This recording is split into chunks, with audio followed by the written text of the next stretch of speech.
For at sikre sig, at man går fra møde med lægen med bedst muligt svar på sine spørgsmål, så er det en rigtig god idé for inden at have forberedt sig bedst muligt. Det kommer den her video til at give et bud på, både med hensyn til forberedelsen og selve afholdelsen af samtalen. Har du oplevet at glemme halvdelen af det, du gerne ville have spurgt om, når du var til kontrol hos din læge? Eller måske fik du ikke spurgt om mulige bivirkninger til din medicin, eller hvornår du kunne komme i gang med genoptræning?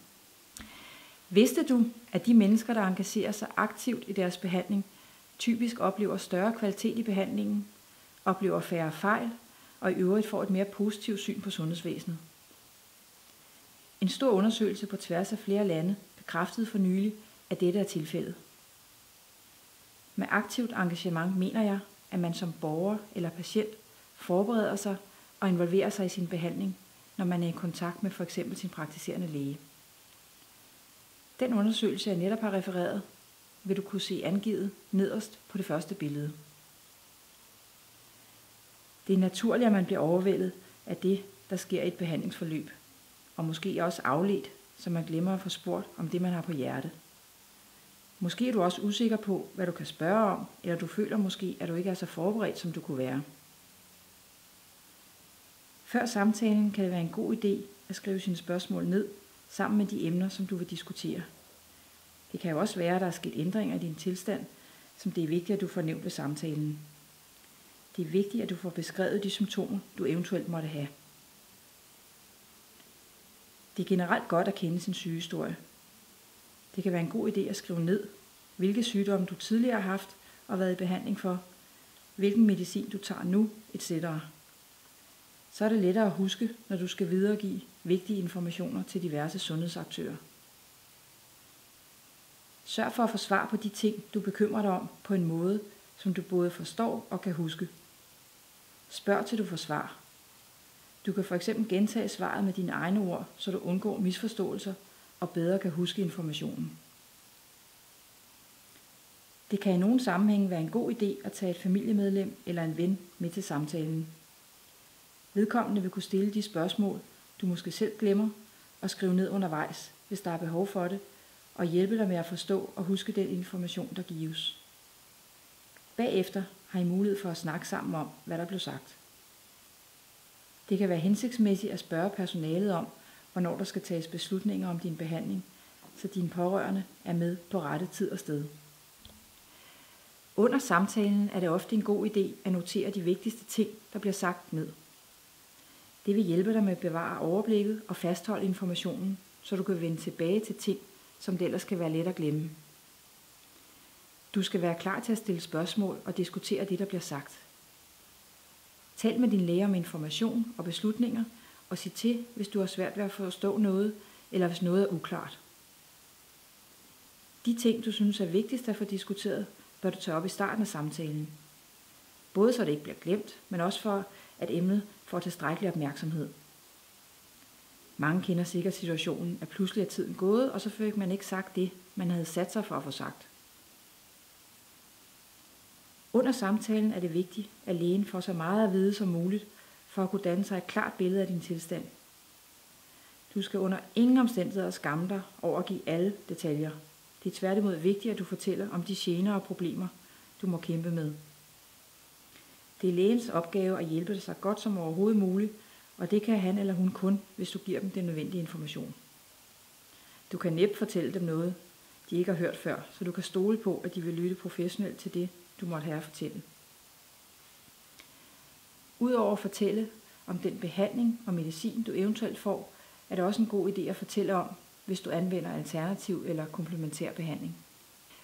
Under samtalen kommer der ofte mange nye informationer frem, og du vil måske være interesseret i at sætte dig yderligere ind i sygdomsområdet, behandlingen eller medicinen. Er det tilfældet, kan du spørge lægen, hvor vedkommende vil anbefale dig at søge information. Der er som oftest rigtig god information at hente på de forskellige patientforeningers hjemmesider, samt i patienthåndbogen, som du kan finde på www.sundhed.dk.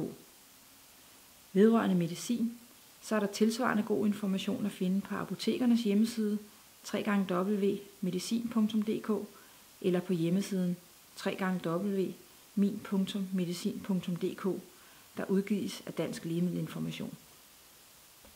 Det kan være en god idé at afslutte samtalen med ganske kort at opsummere, hvad I er blevet enige om. Så sikrer du dig mod at have glemt eller misforstået noget, hvis I har diskuteret mange forskellige ting i løbet af samtalen. Hvad er næste skridt?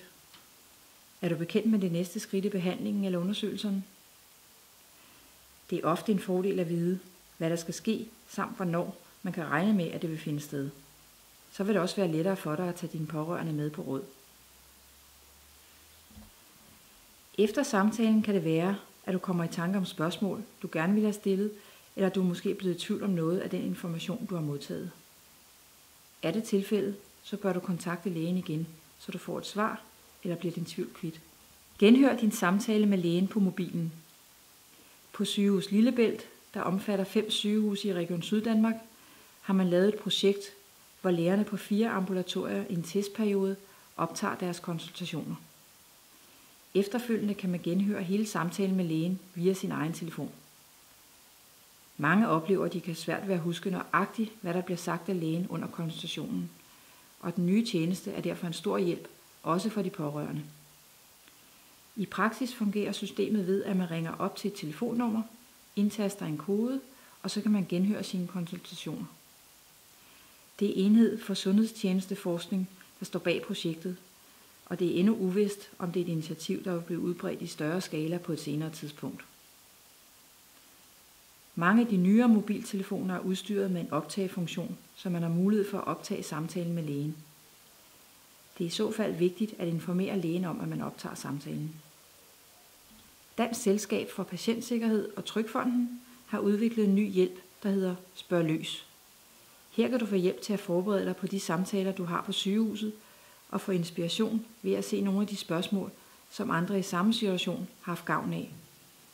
Du kan også lave din egen liste med spørgsmål, og værktøjet fokuserer på de forskellige faser, man kommer igennem i et behandlingsforløb, lige fra første kontakt, undersøgelse, i behandling, på sygehuset og hjem igen. På hjemmesiden www.spoglos.sikkerpatient.dk finder man værktøjet, og her kan man også bestille en mappe med materiale, hvis man foretrækker det. Formålet med det her videoklip har været at give dig inspiration til din næste samtale med din læge. Jeg håber, du synes, du har fået nogle gode idéer, du kan bruge, og så vil jeg ønske dig held og lykke med samtalen og med forberedelsen. Tak fordi du lyttede.